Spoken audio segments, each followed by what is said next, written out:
This is for my Ghanaian people. A lot of us buy things or do many stuffs online these days outside the country where we have to transact in foreign currencies such as USD. The truth is most of us don't have dollar accounts where we can use our debit cards associated with it.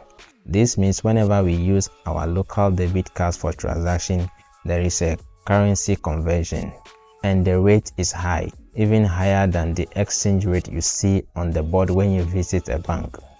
So today I want to recommend an app for you guys, which is Eversend.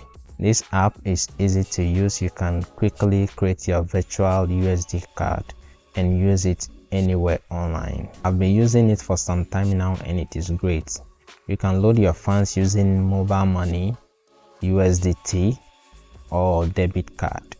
The major thing here is they have the lowest rates than any bank I know in the country. Plus you can quickly freeze your card with just a click of a button.